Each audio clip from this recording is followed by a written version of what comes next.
This is Larry Cook. Larry Cook is a bit of a dipshit. He likes to file false DMCAs like the one against the one and only Miles Power, may his name be praised. But more importantly, he likes to sell lies to the ignorant for fun and profit. Hey, maybe he's a true believer. Maybe he's a massive charlatan. Doesn't really matter. Just rest assured that he is basically wrong on everything that comes out of that noise hole on the front of his face. The Truth About Vaccines is a 7-part documentary series featuring 60 vaccine experts. 7 parts. What are the chances that means he can charge more for this dreck overall? Also 16 vaccine experts. We will see about the likelihood of that in your upcoming clips, mate. And if you're concerned about vaccine safety or whether or not children need to be vaccinated, you can blame dickheads like this for fear-mongering in order to sell his books. And you can tell he stands by them. That's why he tries to censor people reviewing them. That's what honest people do. Truth can't stand on its own 2 legs. I really highly recommend that you watch this series. No, really? You made something you don't want people to watch? Sorry, redundant statements piss me off.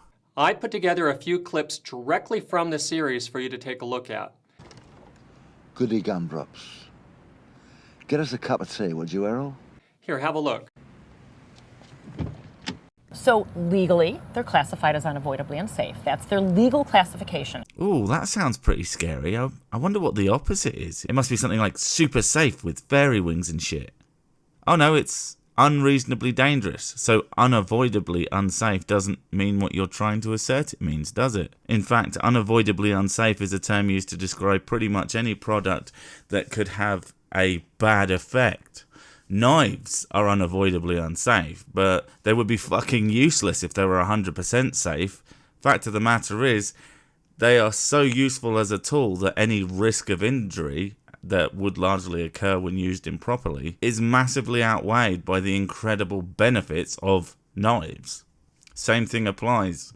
The side effects that do exist for vaccines are nothing compared to the benefits, and the side effects you lot claim are, well, I've yet to see a study that wasn't completely broken that's in your favour. And when I say that in court in these state, cases that I have. Ooh, we have a name. Let's find out who our expert on vaccines is.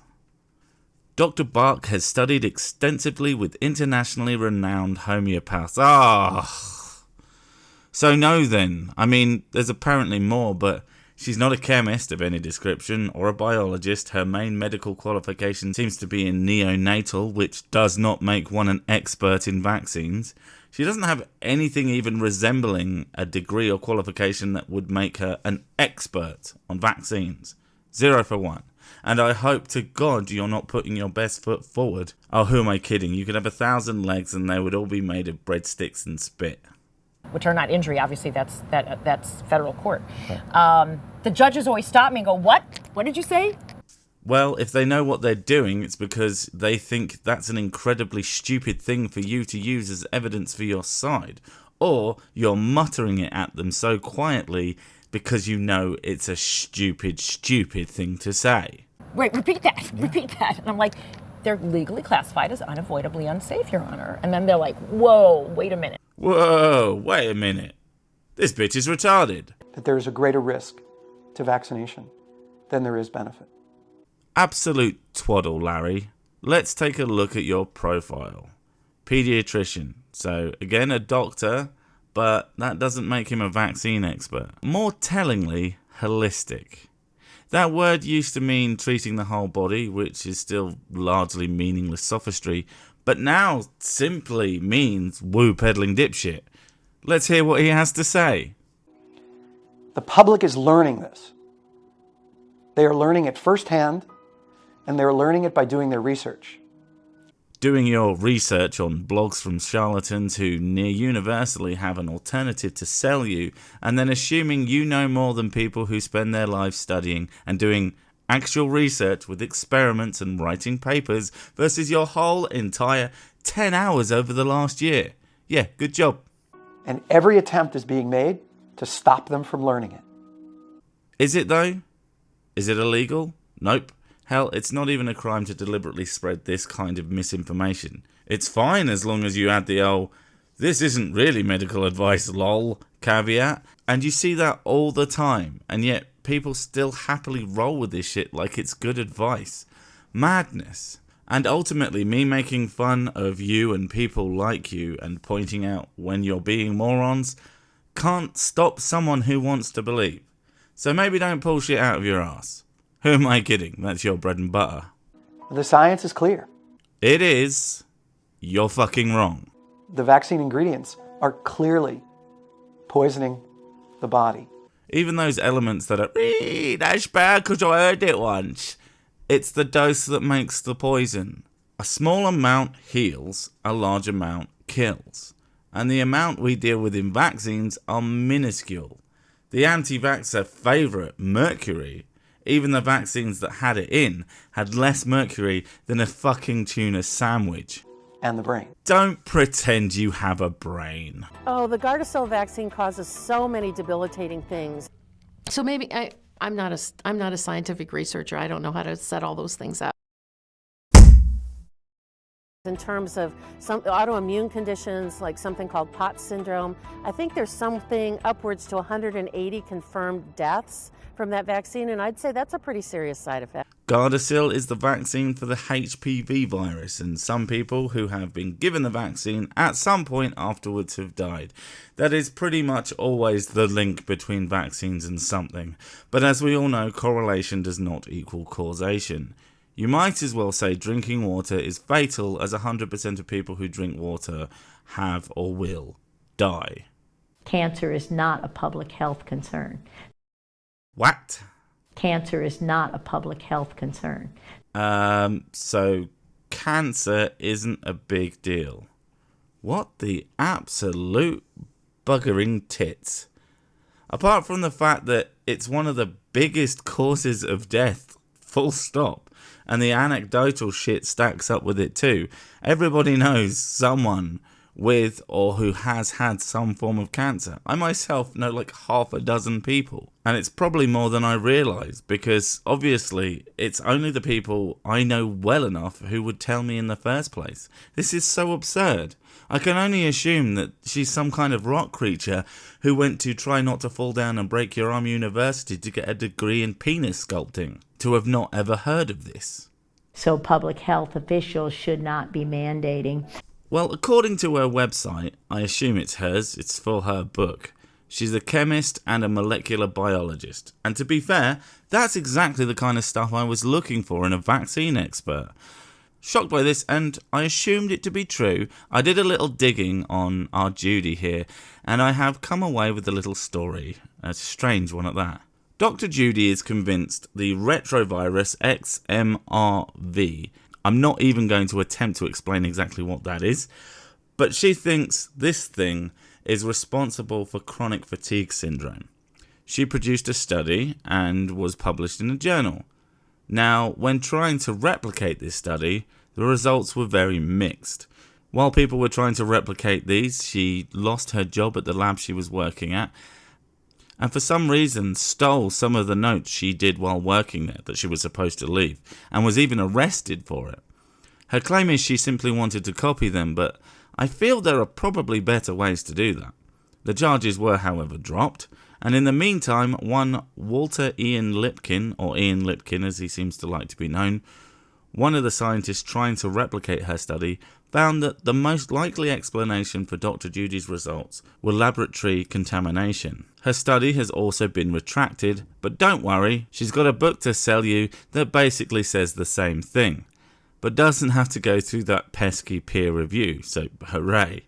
Now, given all of that and her pet project being sketch as hell, it's very difficult to take what she has to say seriously, especially when you throw in her primary claim in this video.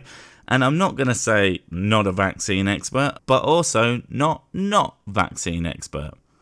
What else has she got to say? Or recommending or spending tremendous amounts of taxpayer money, because they're taxpayer-funded programs. Metaxas is not a great argument against something that, let's be fair, you're not going to prove isn't prevalent, because an idiot can see your cancer claim is patently false. You're just trying to speak to the emotional response that apparently frivolous tax spending causes. How very scientific of you.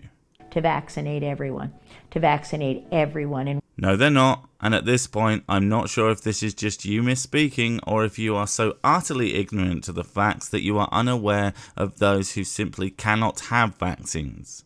They're not giving them to the immunocompromised because then it would actually kill them. what we're finding now is we're seeing a huge, almost 10%, 1 in 10 people who are inoculated with these vaccines, Gardasil and Cervarix is the other one, are developing neurological diseases, chronic Lyme disease, reactivated infections, serious narcolepsy as Well, assuming your numbers are accurate, there's a big fat word missing from that, and it's claim. There are reports of all sorts of conditions resulting after having the HPV vaccine Gardasil, but the fact of the matter is, as yet, none of those claims is even remotely verified to have any correlation. Post hoc ergo propter hoc, or after this, therefore because of this, is a fallacy for a reason. Otherwise, I could start claiming that broccoli is the cause of my excessive laziness, so I better not eat anymore. Without proper study, none of this should be presumed to be true, and honestly, the 1 in 10 number is bunk according to the reports when compared to actual number administered. It's actually like 0.16%, and that's not taking into account, again, claims and reports from members of the public whom likely have no idea that a bout of stomach cramps was caused by the vaccine or the fact that they've eaten nothing but curry all week again. we found with the swine flu vaccine of a few years ago. Sure, thank fuck we're done with her. Have we got someone who's less of a pain in the arse? I think that I have to state the obvious, which is if you look at the acceleration of autism diagnoses in this country, you have to come to the conclusion that we are much better at diagnosing it. Instead of just saying, Johnny is just slow, and Kimmy isn't good with people, and Sir Sick, he's just retarded. Now we know there's something medically wrong with them, except Sir Sick. That boy ain't right. It clearly is correlated with, in a causal way, cause and effect way. Yeah, correlations are always 100% proof of something. Better stop eating organic food. But let me guess, you dipshits like organic food, so it can't be that. But there it is, correlating. Or are correlations far less important than actual studies? Hum-de-hum-de-hum. With the acceleration of the vaccine schedule, by no means is it the single cause. Or even a cause at all. And that is, of course, how you always lose the argument. You can't just say vaccines cause autism without qualifying the statement, because there's so many other factors if you look at the rates of... It's almost like you don't actually know what you're talking about, and instead of reading and understanding the evidence, you just talk with your dipshit mates. The overuse of ultrasound, C-sections, Pitocin, Tylenol, all types of... Oh, I see. I forgot that you people are just completely anti-medical science. It's fine. We should give them all an island to go live out their short, painful lives. Decreased breastfeeding duration, all types of fake synthetic foods. Fake synthetic food? Really? What does that even mean? Yeah, processed foods aren't great for you, but then scary medical science says that too, so I'd be kind of astounded that you agree with something.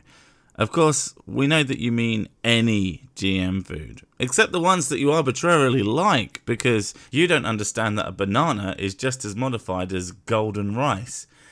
It just took way longer to do one than the other.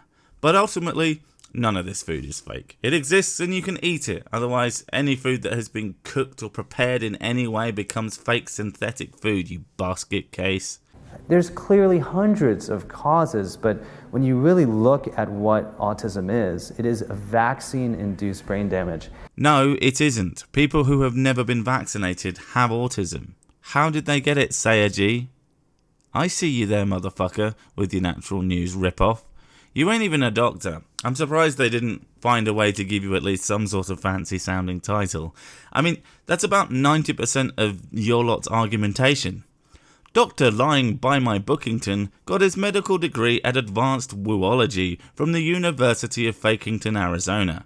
Now let's pretend that makes him a neuroscientist or some shit. And you can't tell the millions of parents that have watched their child regress suddenly from speaking, at whatever month it was they received, for example, the MMR, and tell them that they didn't have a vaccine-injured child. Yeah, I can actually, because they are wrong. Unfortunately for them, there are no easy explanations, but dipshits like you make money by telling them that there are. You are the human equivalent of a sack of festering gorilla anuses that learn to speak and sell fake medicine. I look at this movement. You're a movement. Poop joke. And I don't know why we haven't taken to the streets with torches yet. I mean, this is... Riots. That's how science works. This is manslaughter. It really isn't, Dr. Hoare. I mean, and the carnage that has been laid on our society as a whole doesn't seem to exist and is an idea based on spurious correlations by idiots and charlatans. Not just because of thimerosal, not just because of the MMR vaccine, but because we're all part of this grand medical experiment that's called the vaccination schedule that is understudied.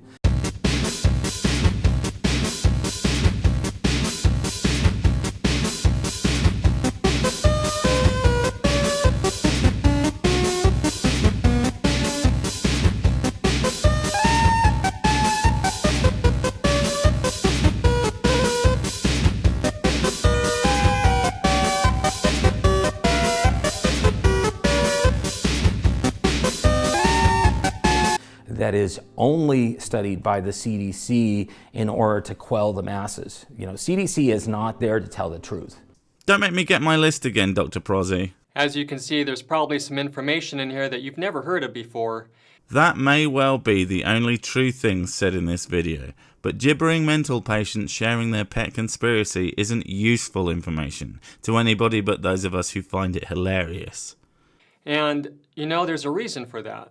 'Cause you am retarded. The mainstream media is pretty much owned by the pharmaceutical industry. In fact... Holy shit, double conspiracy. The doctors, the pediatricians who inject these vaccines into children, they're kind of owned by the pharmaceutical industry as well, so... Probably lizard people too, am I right, guys? If you want to do what's best for your child, if you want to know what's really going on with the vaccine paradigm and the vaccination program... Then don't listen to these people.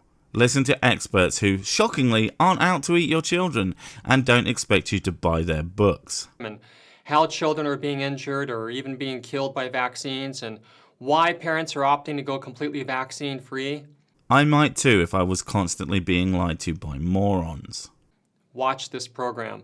Watch The Truth About Vaccines. It will change your life. Pretty sure it won't. If I wasn't watching that, I would be laughing at some other incredibly stupid thing. And if for some reason you're unable to watch the free series when it begins on January 25th, then you can always purchase the series and watch it at your own leisure. Really? I have both links in the description field for you, and I hope you take this opportunity to really learn the truth about vaccines. You only need 4 words. Vaccines don't cause autism. Thank you, and good night.